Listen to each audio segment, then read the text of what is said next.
Everyone, welcome back to Cracking the Wealth Code. I'm Allan Draper. Let me ask you a question. Have you ever had your best month ever and then you kind of look back, you feel like you haven't made any progress or you're in the exact same spot? I know what that feels like. A lot of PCOs, a lot of pest control owners, a lot of small business owners, they ask me like, hey, what does it feel like when you quote unquote made it? And I can't tell you that I've had that experience. And to be honest with you, making it isn't the flex that you might think it is. I remember early on in Proof, we probably had 6 or 7 technicians. I felt that monthly pressure of, hey, are we going to have enough at the end of the month to pay for marketing, pay all of our people? And I remember thinking like, hey, I can't wait to get out of this phase. I can't wait to get it to the quote unquote make it phase when you're in the clear. And the thing is that when I did kind of get out of that stressful situation of worrying whether it was going to be enough, feeling like it never was, what did I do? I started another branch and we started all over. And so for me, it was more about the journey. But as a business owner, what you need to focus on is not necessarily the how much cash do we have to make myself feel good. Now, don't get me wrong. You do need several months of operating expenses just to make sure your company's really stable. In business, a lot of what you're doing, especially on the wealth building side, it can feel a little invisible. It can feel like, hey, I just had my best month ever and my bank account looks exactly the same. There's no problem with that because it's not always about your bank account. You do have to have some reserves in case of a rainy day, in case COVID happens. You want to have that safety net just to make sure you don't lose your company. There's 2 things to think about. One is how much money do I have? And the other is how much is my company worth? A lot of people flex how much money they make. I like to flex how much money do I keep? And so that's what it's about when you're building your personal wealth as a business owner. And it's also about your business. So if you're having those months, I want you to go back and say, not just like, hey, my bank account didn't change, because obviously growth costs money. If you had a really good month in top line revenue, you have to pay people for that. Your technicians are working more. Your marketing team's working more. You're paying more in marketing spend. Your product costs are more. There's nothing wrong with that. But now do me a favor and look at the valuation. Impute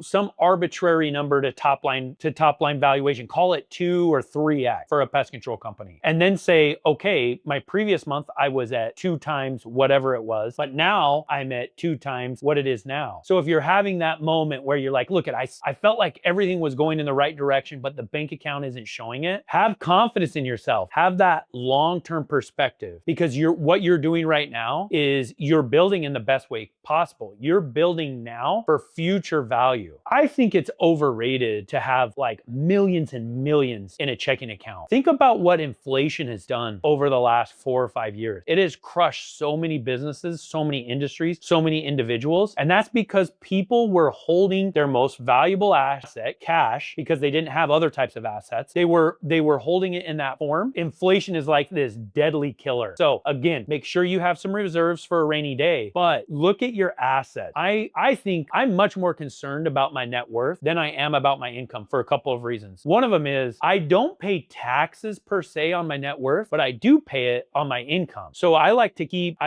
my assets in different types of forms so that I'm not always paying income tax on those things. That being said, I do want income producing assets, but when they're in an asset form and not purely from payroll to hit your bank account, there's things that you can deduct. Like if I have a business that's making me money, I have business expenses that I can deduct that I can't if I'm on a W-2. This reminds me a lot of, when I was growing up, which I've talked about before, and my dad and some of his sayings like, hey, everything that glitters ain't gold, and I don't have 2 nickels to rub together. An important part of everything that I'm talking about, an important part of having the patience and the confidence to be still when you have an incredible month and you feel like you don't have anything to show for it, a lot of that comes from what are the things that I have going on in my head? What are my beliefs about money? If you grew up like me and you heard maybe you're a pastor or a community leader or somebody talk about how having money is evil or how having money is impossible or money is scarce, then that feeling that you have at the end of that incredible month, it's going to be a lot more painful and it's going to be a lot more impactful. But if you're able to sit with yourself and be like, hey, I'm building wealth, I'm worthy of wealth, which is the first law that governs money. It's the entire philosophy and how you're treating yourself and your entire approach. It's going to be different because you have a long-term perspective. You're not there thinking, man, I needed to convert all of that growth into immediate dollars. Otherwise, I feel like I'm spinning my wheels. I'm standing in place. So sometimes it's, what are you looking at? If you're just looking at your bank account, look elsewhere. Look at the assets that you built. Look at how much your company has grown. Look at how much more your company is worth if you were to sell it. But it might be deeper than that. It might be something that you haven't unlearned yet that you need to unlearn. And that tells you a lot about your approach. When you realize that you've built this engine in your company, and for the people that have jobs, that you have confidence in yourself, even if something were to happen to your job, that you could continue to produce income. If you have that confidence, you can believe that you can go out, kill something, and bring it back to the cave, right? You have that belief in yourself. When you don't feel afraid of money, your perspective's going to change. A big part of this is the risk that you're going to take. In order to build significant wealth, you have to take risks. But if you get $10 and you squeeze it and you hold on to it,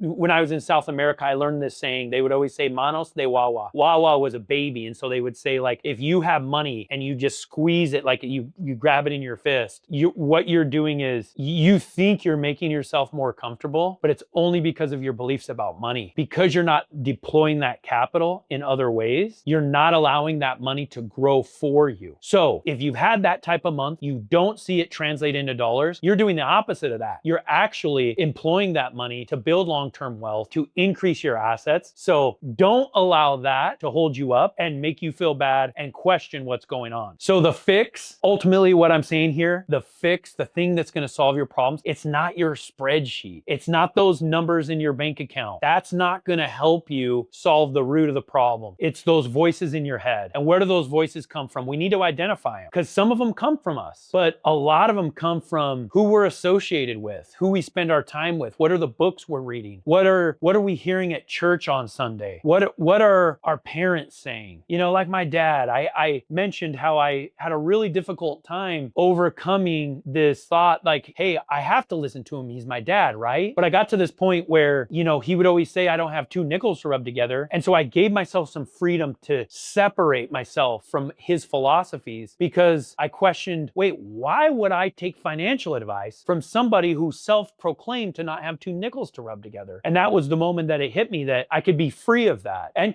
as can you. Whoever has told you this, whatever you learned about how money is evil or it's scarce, think about the language that you continue to use in your life. Because now it's not their fault, because I'm telling you, I'm making you aware of these things. So whoever helped program your brain in this way, it's now up to you. You have the freedom to move on from it. I'm giving it to you. You've had it for a while, but me bringing this to your attention, this is your ticket to freedom. And so now you can't blame it on them anymore. Now, when you go to the store and your kid asks for a toy, you don't tell them, I can't afford that. Even if it's true, that's not the language you use. You say, I don't want to afford that. Because deep down, you know that whatever it is they're asking for, you could go make more money and be able to afford it. So what's the real answer? I don't want to afford it, or we're not going to buy that, or whatever it is. But don't say, I can't afford it, because what you're doing is you're programming this brain. So going back to it, when you've had that best month and you're not quote unquote seeing it on a spreadsheet, or you're not seeing it in your bank account, let's get to the root of the problem, because that root is going to be how you think about and approach money. So I have a homework assignment for you, but trust me, you're going to get a lot out of this one. I need you to write down 3 money phrases or principles or ideas that you have that have either helped you or hurt you in the past. If it's something that has hurt you,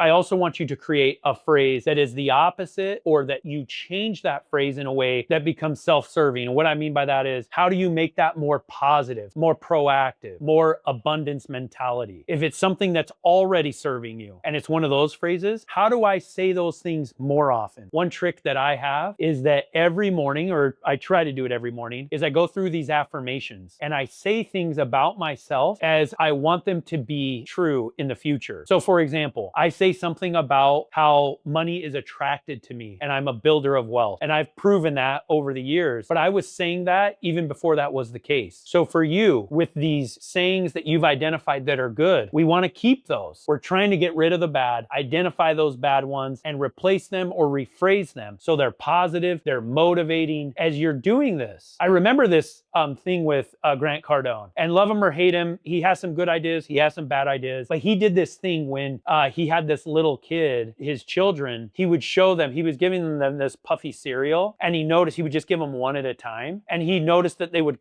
the kid would kind of hold on to it for a while before eating it. And he felt like what he was doing, he was teaching scarcity to his children. So instead of doing that, he would dump out the entire container of this puffy cereal. And so the kid wouldn't hoard it, right? That's exactly what we're talking about. We don't want you to hoard money. We want you to employ it and put it toward assets. So we're trying to fix this mentality and get to the root of the problem. And the way that we do that is through identifying these past paradigms that you have and what we can do to fix them and change them. All right, I'm very excited to announce that the next episode, I'm going to introduce a guest host, and he's going to be on with me for quite a while. And here's the thing about him is that he's much younger than me. He's just getting started on his wealth building journey. So he's going to have a lot of the questions that I had back when I was his age. And maybe I forgot some of those things. And he's going to have a lot of questions that you have right now. He's going to be in this spot where he's just going to begin his journey. And we're going to be able to go back and forth about what is needed and how to help you on your path. So make sure that you stay tuned. I'm Allan Draper, and this is Cracking the Wealth Code.